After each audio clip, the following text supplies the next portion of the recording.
You're listening to the Eyes on Washington podcast, Holland and Knight's overarching public policy and regulation podcast series.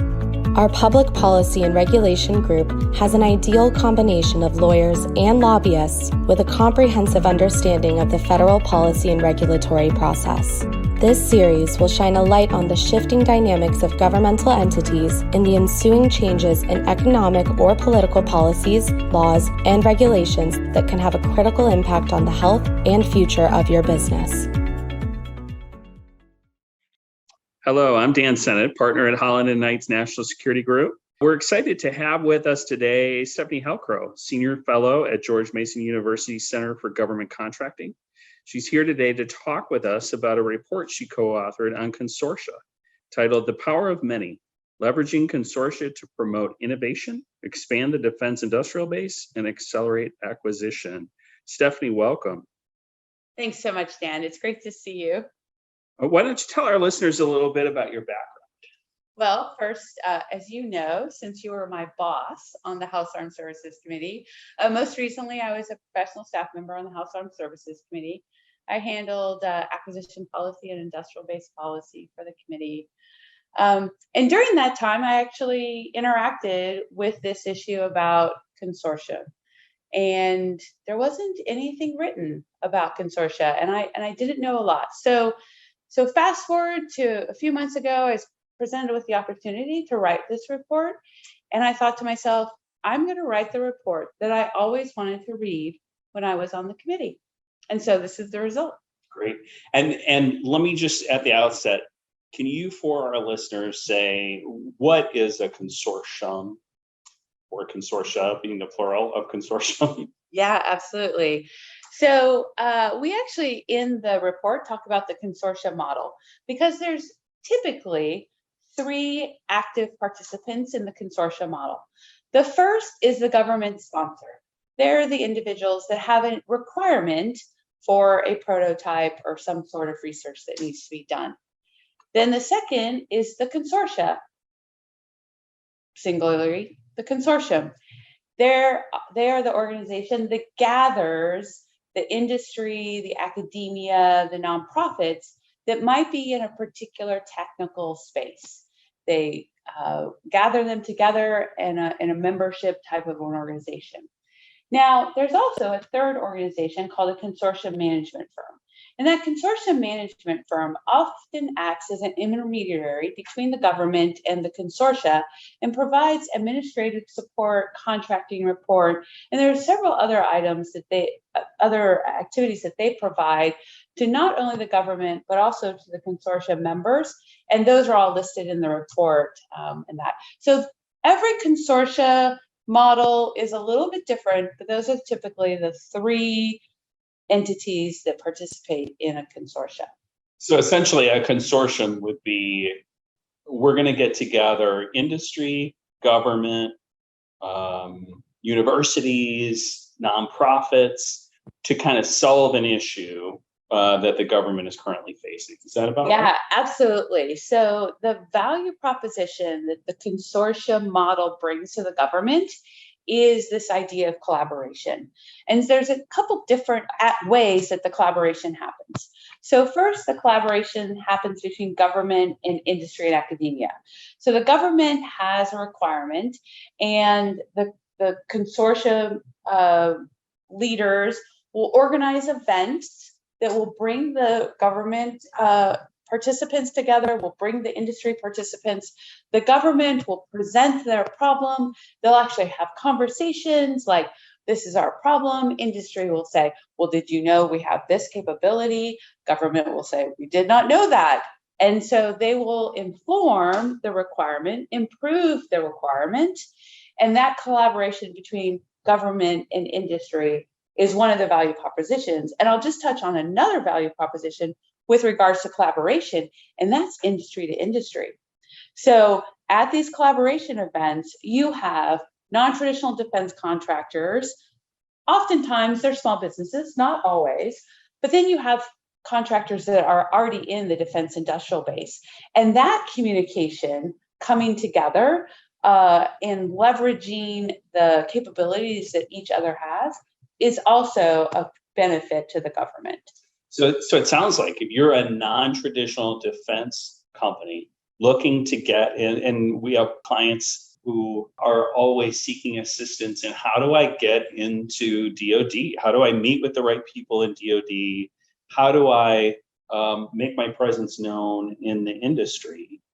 And it sounds like a consortium is one way to do that, both get exposure to DoD, get exposure maybe to universities if you're in like emerging tech, and then also get exposure to the big prime defense companies as well.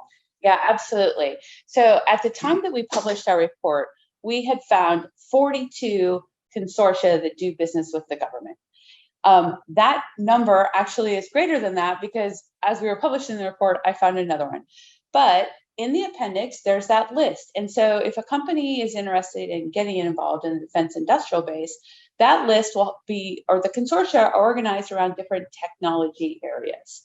And so they'll find a consortia that kind of matches up with the services or products that they're offering. And so that's a great place to start. Sometimes there's been criticism that even though non-traditional defense contractors are participants and members of these consortia, they really don't win awards. Well, we were really fortunate. Of the 42 consortia that we found and identified, 12 of them agreed to provide data for the report. And so of those 12 consortia, we found across the board, 67% of the awards made were led by non-traditional defense contractors. So they're not all going to the primes. Non-traditional defense contractors, more often than not, are lead of the award, winning the awards. That's great. And so the first, and I just want to clarify, this is not, right? So the first sentence of this report says this is not another report on other transaction authorities. We know there's a lot out there on OTAs and other transactional authorities. So it's not about that, right? But it is adjacent to that subject. So what's new in this report that we don't have in all those OT reports from the past several years? Yeah, so the OT reports never talk about the value proposition that the consortium model brings to the government. And we talked about a couple of those, the collaboration between government and industry and academia, the collaboration between industry and industry. We also found a couple really, really amazing aspects the consortia brings, and they're identified in case studies also in the report. So if I can kind of describe those case studies. So first, it is the very essence of attracting non-traditional defense contractors. So we interviewed an executive director of a company, non-traditional defense contractor, and he found that the process of working with the government through the consortia allowed for his non-traditional company, which is also a small business, to get an award for a prototype, prove to the government that they could perform on this contract, and then were transitioned to production. And he said, and we've put him in the report, he never could have done that without the consortia. He never could have won the big production contracts because the government would never have had confidence or have seen the technology that he could provide. Another value proposition that the consortia bring is a ready access to the surge of capacity and ready access to a technology group that's already put together. So in the summer of 2020, there existed a consortia that technology was medical issues. And so also, as we all know, in the summer of 2020, we were facing the response to COVID and we needed a vaccine. So Operation Warp Speed said, wow, we have a consortia that's organized around this technology, medical. What if we leverage them to find out what the capacity is in our country to develop and manufacture a vaccine? And so that consortia, MC, sent out a request for information to all of their members, about 300 members, and they said, and oh, by the way, will you send this also to your members? Will you forward this to your networks? And said, we are going to need to have a vaccine developed and manufactured. And so they sent out the requirement for a prototype to develop a vaccine that could be approved by the FDA and manufacture 100 million doses. And 4 companies responded. Interestingly enough, none of them were members of the consortia, but the government made them pay the $500 to become members of the consortia. And then they were awarded the prototype, and these are the names that you're familiar with: Johnson & Johnson, Pfizer, Moderna. This was only possible because there was a network that was standing ready to handle that surge capacity that not only the DoD needed, but the government in our country needed. That's great. And so let's take it back to the first example that you gave, where you have a non-traditional defense company that is a small business. And I think one of the vignettes in there, and I'm looking at like case study B, it says in here that, and this is quoting the small business owner, consortia provide immediate value to the company by being able to collaborate with the government. A small business would never be able to walk into the program manager's office and have an open conversation about requirements. But the consortia model allows for this and is huge for small business. And that's kind of what you've seen throughout your research and prepping this report. Yeah, absolutely. So one of the things that whenever you talk to a consortia that they highlight is we use the word collaboration, but they have actual events where they bring the government sponsors together in the same room with industry, with academia, and they actually sit down and talk. Imagine that, but it's only through the consortia that this happens. The conversation never happens in this open manner anywhere else. And so it's, I think, very powerful for non-traditional defense contractors that want to break into the defense space to start this way. Okay, so now let's talk about the primes. What benefit? It sounds like it's pretty clear. It helps raise the profile of non-traditional defense companies. What motivation would a big prime defense contractor have for participating in a consortium? We interviewed a couple primes, and I asked them that question because I was like, why are you a member? What benefit does this have to you? And they very quickly both answered separately and said, we find great value with talking with the non-traditional defense contractors and potentially using them as our supplier base. And so that's another benefit to non-traditional defense contractors, is that you can start partnering with primes to be their suppliers or their partners on contracts not routed through consortia.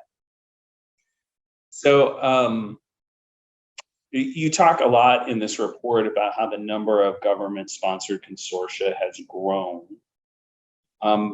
Final component, we've talked about non-traditionals, we've talked about traditional defense companies. What's the benefit to DoD?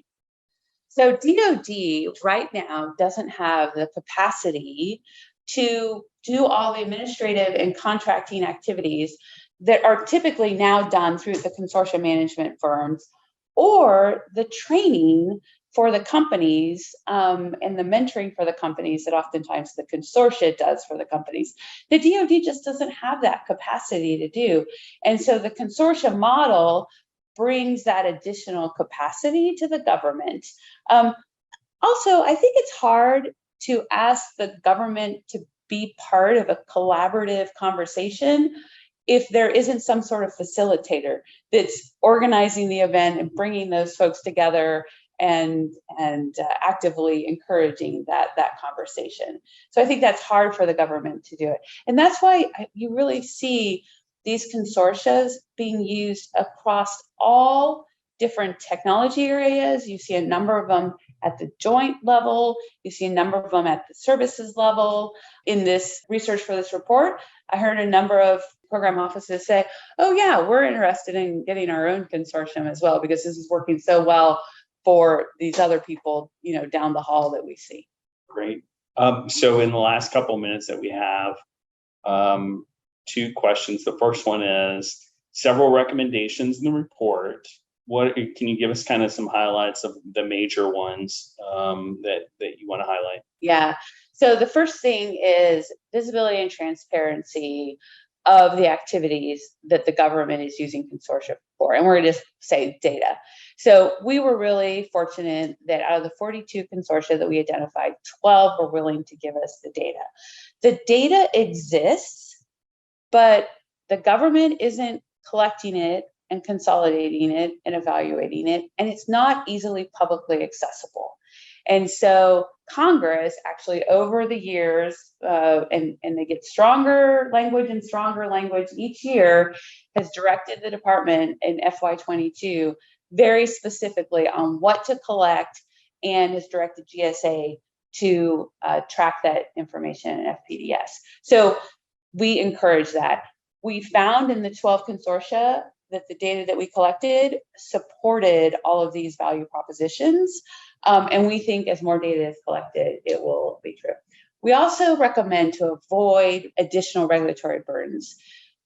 This is not a report about OTs, but consortia, the majority of them definitely use the flexibility that is provided in statute with OTs.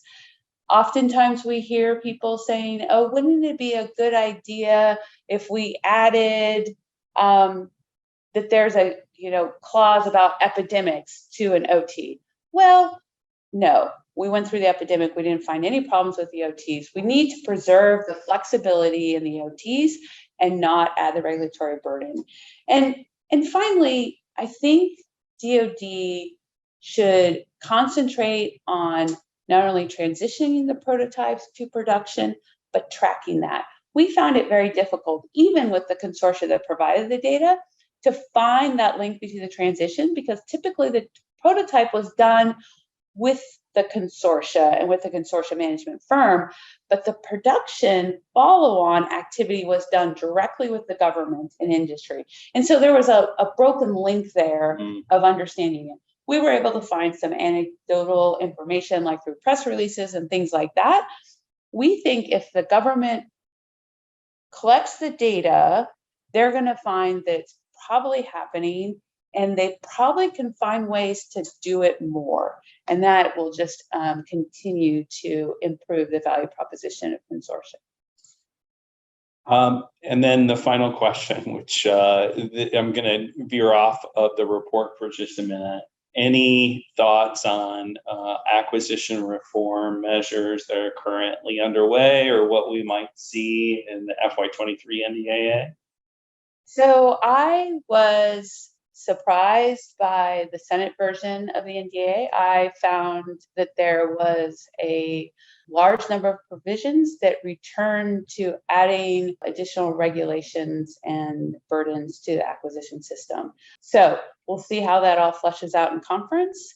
But as we talked about, one of the recommendations in this report is to avoid adding regulatory burdens to consortia, to OTs. And my position is we need to avoid that across the board. It sounds like if you are a non-traditional defense company, if you are a traditional defense company, you should probably take a look at consortium and how they might be able to benefit you and your business. Yeah, absolutely. All right, great.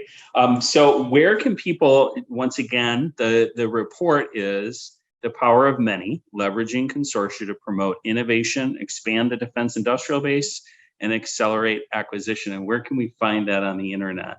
Yes, so the report is on the Center for Government Contracting at George Mason University's website, but I'm sure we can also provide you guys a link and you can send it out with this podcast. That's perfect, and we will do that. And Stephanie, thanks so much for taking the time, and we really appreciate you being here. Thank you, Dan. Great to see you. All right, thanks very much. Thank you for listening to the Eyes on Washington podcast, brought to you by Holland & Knight's Public Policy and Regulation Group.